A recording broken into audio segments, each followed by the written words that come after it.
This is going to be the final movie review I do for 2024 because after this one, I plan to take a 2 month hiatus away from doing movie reviews. But that don't mean that I'm going to stop uploading stuff, so stick around. Anyway, today I'm going to be reviewing George A. Romero's Night of the Living Dead from 1968. Once you're done watching this video, you can go back and watch previous movie review episodes. The playlist is in the description box. Also, don't forget to subscribe to my channel and like my videos as well. Night of the Living Dead, a 1968 American horror film, directed by George A. Romero, who also co-wrote the script with John Russo, produced by Russell Strainer and Carl Hardman, and starring Dwayne Jones and Judith O'Dea. The story follows 7 people trapped in a farmhouse in rural Pennsylvania, under assault by reanimated corpses. Although the flesh-eating monsters that appear in the film are referred to as ghouls, they are credited with popularizing the modern portrayal of zombies in pop culture. Having gained experience creating television commercials, industrial films, and Mr. Rogers' Neighborhood segments through their production company, The Latent Image, Romero, Russo, Strainer decided to make a horror film to capitalize interest on the genre. The script primarily drew inspiration from Richard Matheson's 1954 novel I Am Legend. Principal photography took place between July of 1967 and January of 1968, mainly on location in Evans City, Pennsylvania, where Romero, using guerrilla filmmaking techniques he had honed in his commercial and industrial work to complete the film on a budget of approximately $100,000. Unable to procure a proper set, the crew rented a condemned farmhouse to destroy during the course of the filming. George Romero embarked upon his career in the film industry while attending Carnegie Mellon University in Pittsburgh, Pennsylvania. He directed and produced television commercials and industrial films for The Latent Image, a company he co-founded with his friend Russell Strainer. The Latent Image started small, but after producing a high-budget Calgon commercial spoofing Fantastic Voyage in 1966, Romero felt that The Latent Image had the experience and the equipment to produce a feature film. They wanted to capitalize on the film industry's thirst for the bizarre. According to Romero, he, Strainer, and John A. Russo contacted Carl Hardman and Marilyn Eastman, president and vice president respectively, of a Pittsburgh-based industrial film firm called Hardman Associates Incorporated. The Latent Image pitched their idea for a then untitled horror film. These discussions led to the creation of Image 10, a production company chartered to produce a single feature film. The initial budget was $6,000. Each member of the production company invested $600 for a share of the profits. 10 more investors contributed another $6,000, but this was still insufficient. Production stopped multiple times during filming while Romero used early footage to persuade additional investors. Image 10 eventually raised approximately $114,000 for the budget. That's $999,000 in today's money. This script was co-written by George A. Romero and John A. Russo. They abandoned an early horror comedy concept about adolescent aliens after realizing they would not have the budget to create a convincing spaceship.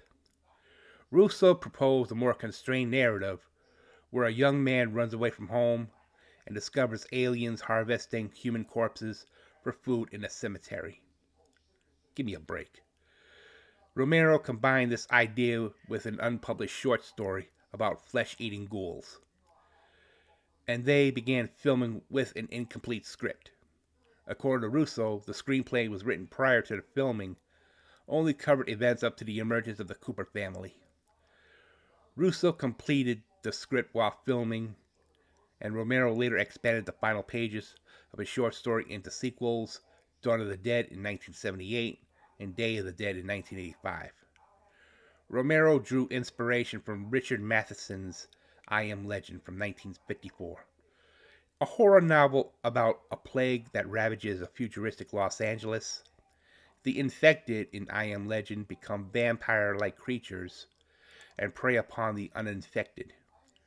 Matheson described Romero's interpretation as kind of cornball and more theft than homage. In an interview, Romero contrasted Night of the Living Dead with I Am Legend.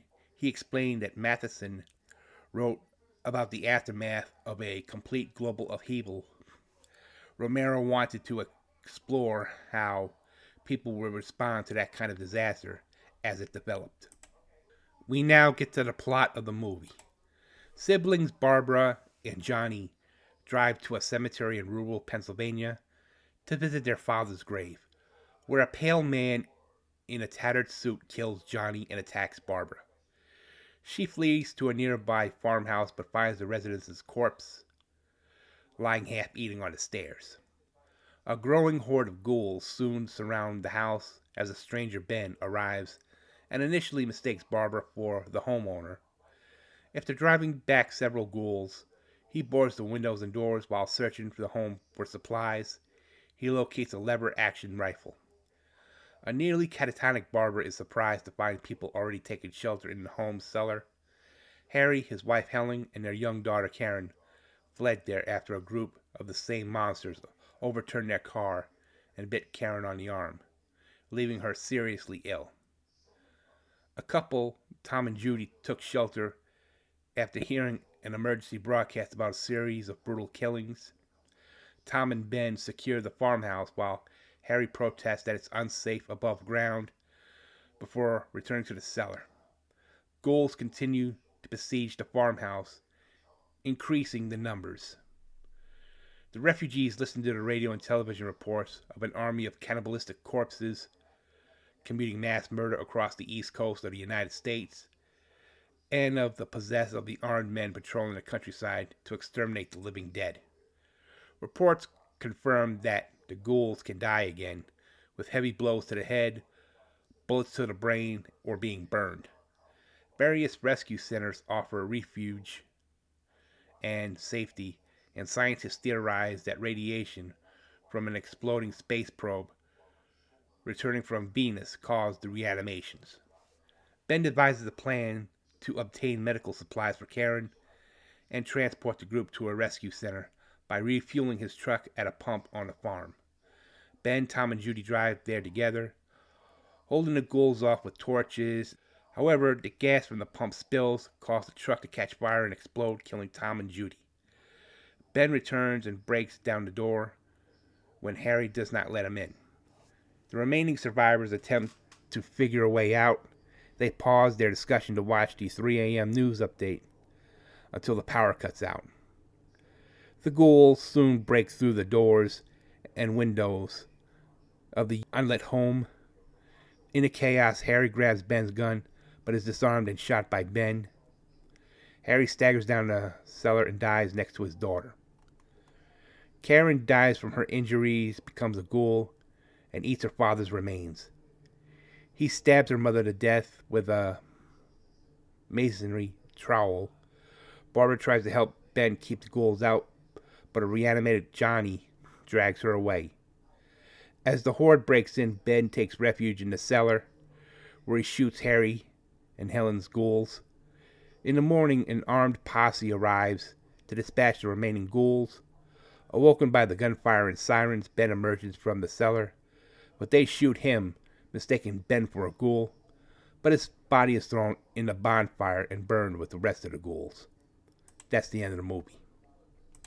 Night of the Living Dead premiered on October 1st, 1968, at the Fulton Theater in Pittsburgh. Nationally, it was a Saturday afternoon matinee, typical for horror films at that time, and attracted the usual horror film audience of its mainly preteens and adolescents. The Motion Picture Association of American Film rating system was not in place until the following month, so children were able to purchase tickets.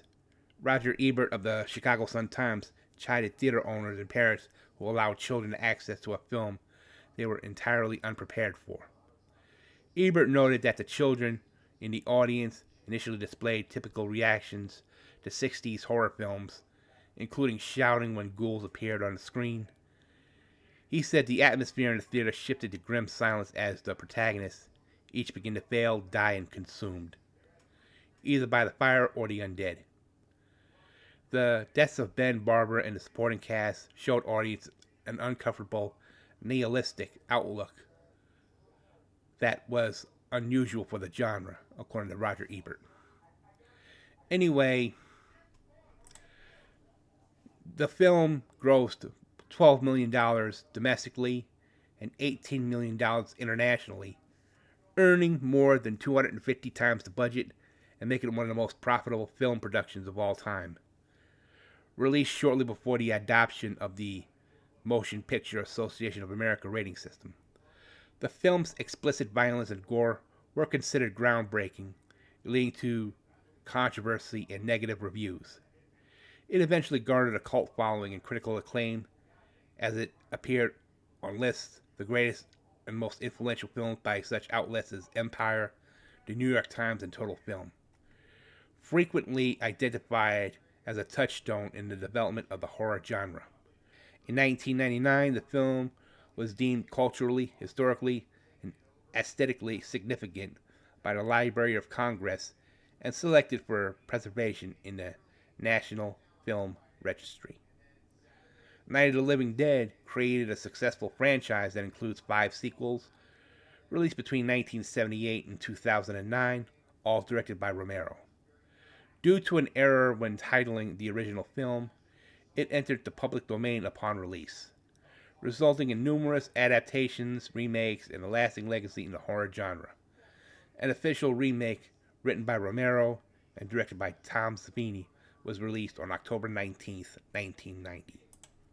Overall rating for this movie happens to be a 6 out of 10. Romero revolutionized the horror film genre with Night of the Living Dead. The film represented a new dawn in horror filmmaking. The film ushered in the splatter film subgenre. Earlier horror films had largely involved rubber masks, costumes, cardboard sets, and mysterious figures looking in the shadows. They were set in locations far removed from rural and suburban America.